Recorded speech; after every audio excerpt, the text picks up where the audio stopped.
నువ్వు prime minister అయినప్పుడు చేద్దు కానీ చెప్పండి.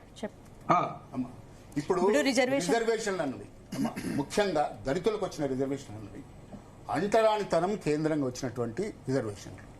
క్రైస్తవ మతంలోకి పోతే కులం ఉంటుంది. కులం ఎవరు పెడుతున్నారమ్మా? మాల చర్చ్ ఉంది, మాదిగ చర్చ్ ఉంది, చౌదరి చర్చ్ ఉంది, వెలమ చర్చ్ ఉంది. ఎవరు పెట్టుకుంటున్నారు? క్రైస్తవులు పెట్టుకుంటున్నారు. మాకు సంబంధం లే. దాని మమ్మల్ని అంటగట్టడానికి దేనికి? నేనేమంటున్నా, అది మీరు నిర్వహించుకుంటారు. క్రైస్తవంలో మీరు పోరాడండి. హైందవ మతంలో కుల వ్యవస్థ ఉన్నది, దానికి వ్యతిరేకంగా మేము పోరాడుతున్నాం. సామాజిక సమరసత వేదిక రాష్ట్ర అధ్యక్షునిగా నేను పనిచేశాను 30 సంవత్సరాలు. ప్రతి గ్రామానికి వెళ్ళాను, ప్రతి దగ్గర పోరాటం చేస్తున్నాను కూడా కంప్లీట్గా. ఇప్పుడు హైందవ వ్యవస్థలో మీకు అంటరానితనం ఉన్నందువల్ల మీకు రిజర్వేషన్ ఇచ్చారు. అంటరానితనం ఉన్నందువల్ల అట్రాసిటీ కేసు పెట్టారు. ఇప్పుడు ఈ సుప్రీంకోర్టు ఇచ్చిన జడ్జిమెంట్ ఏంటి? చింతాళ ఆనంద్ అనేటటువంటి వ్యక్తి తన స్వదస్తూరితో స్వహస్తాలతో రాసి, నేను పాస్టర్ని, నేను మత ప్రచారం చేస్తున్నాను, ఇక్కడ అది రామిరెడ్డి అనే ఆయన స్థలం లోపల ఈయన చర్చి కట్టబోతున్నాడు. ఎవరు ఊరుకుంటారు సార్? వాళ్ళు వచ్చి ఇక్కడ చర్చి కట్టడానికి వీలు లేదని చెప్తే ఈయన దీన్ని ఉపయోగించుకున్నాడు. పాస్టర్ అయి ఉండి, క్రిస్టియన్ అయి ఉండి నన్ను అట్రాసిటీ కేసు పెడుతున్నామని చెప్పి ఉపయోగించుకున్నాడు. దానికి వ్యతిరేకంగా వచ్చింది జడ్జిమెంట్. చింతాళ ఆనంద్కి ఏం వ్యతిరేకంగా వచ్చింది? బీయింగ్ ఏ పాస్టర్ నీకు అట్రాసిటీ కేసు వర్తించదు, అందుకు ఆ కేసు వచ్చింది కాబట్టి దాని గురించి ఇది వచ్చింది. చర్చ కోసం మాట్లాడదామంటే ఎకనామిక్ ధనవంతుల మీద దాని మీద ఆధారపడినటువంటి రిజర్వేషన్స్ కాదు. అది సపరేట్ గా ఉంది కదా. ఈడబ్ల్యూఎస్ మొన్న తీసుకొచ్చారు.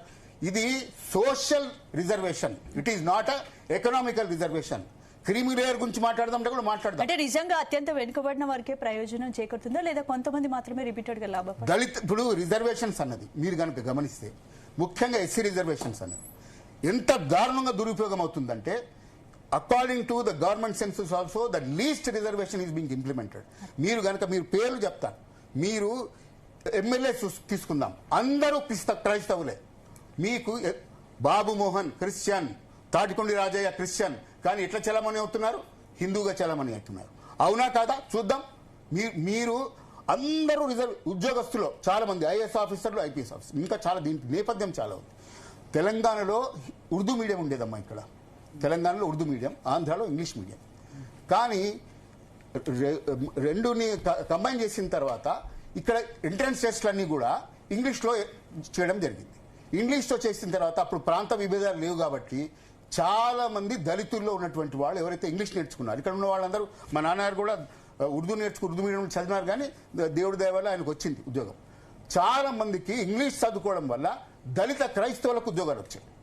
దళిత క్రైస్తవులు ఐఏఎస్ ఆఫీసర్లు, ఐపీఎస్ ఆఫీసర్లు. మీ కొప్పుల రాజు గారి దగ్గర నుంచి పడితే ఇప్పుడు ఉన్నటువంటి చాలా మంది, మీ కిషోర్ బాబు గారు ఐఆర్టీఎస్, ఆయన గుంటూరులో మంత్రి కూడా అయినాడు. ఆయన they are all Christians. Let them deny, they all go to church. పెడదామా, ఇన్వెస్టిగేషన్ పెడదామా? మన శాసన మండలి చైర్మన్ చెప్తే నేను క్రిస్టియన్ కాదు హిందూ అన్నారు కదా. శాసన మండలి చైర్మన్ గురించి నాకు తెలియదు, నేను మాట్లాడను సార్. నేను చేసే మాటలు మాట్లాడు. మోషన్ రాజు బాలకోటే గారు చెప్పాలి, బాలకోటే గారు చెప్పాలి. నేను మాట్లాడు. మోషన్ రాజు ఆయన హిందూ అని చెప్పారు కదా శాసన మండలి చైర్మన్ బాలకోటే గారు.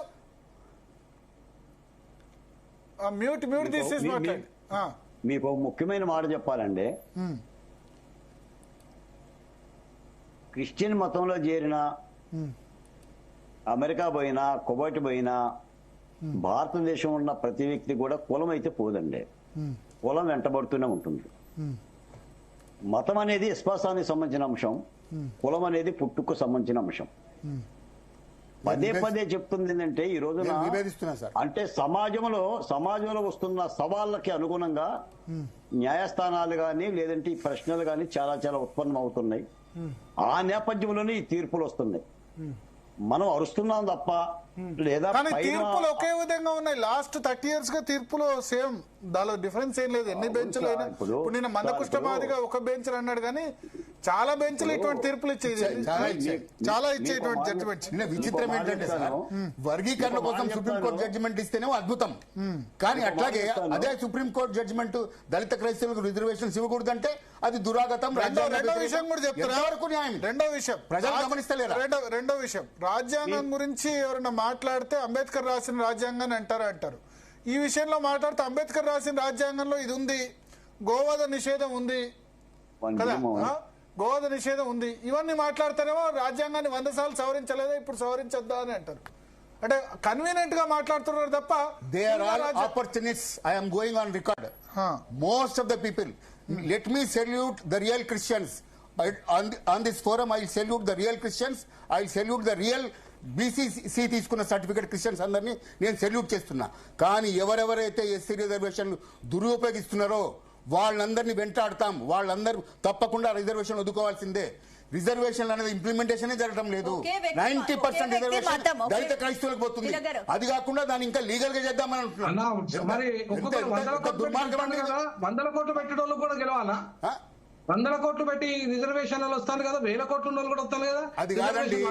గాలి వినోద్ కుమార్ గారు హిందూగా ఉండి మరి దాని తర్వాత దాన్ని వదిలిపెట్టుకొని ఇప్పుడు మీరు రిటైర్ కాగానే క్రైస్తవం పెట్టుకొని ఇప్పుడు నేను బుద్ధిస్తాను. క్రైస్తవుని కాదు. అరే నేను బాబు అయ్యా, నేను క్రైస్తవుని కాదు. క్రిస్టియన్ దండోరా మీరే చెప్పింది సార్. నేను ముందే ఆర్గనైజేషన్ ఉంది. నేను క్రైస్తవ దండోరా మీరే పెట్టినారు.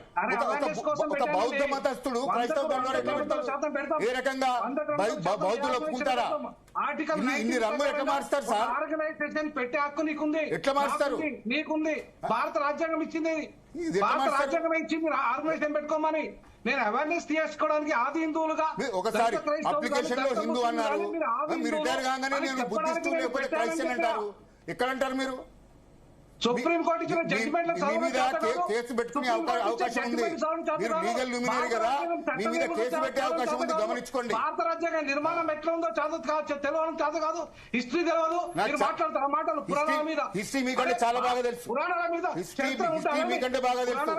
దళితుల చరిత్ర మీద మీరు చర్చ పెట్టండి, మాట్లాడతారు. దళితుల చరిత్ర మీద మీరు చర్చ పెట్టండి, మాట్లాడతారు. జడ్జిమెంట్లను సుప్రీంకోర్టు జడ్జిమెంట్ గా మాట్లాడుకుందాం. అంతేగాని మీ ఇష్టారాజ్యంగా ట్రాన్స్ఫర్ మీరు మాట్లాడుతున్నారు.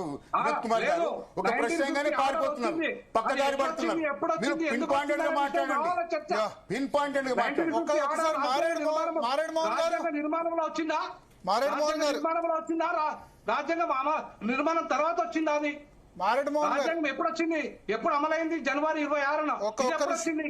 చర్చ కాదు, అది చర్చ. మారేడు మోహన్ గారికి అవకాశం. అంటే 7 నెలల తర్వాత. గాలి వినోద్ గారు ఒక్కరు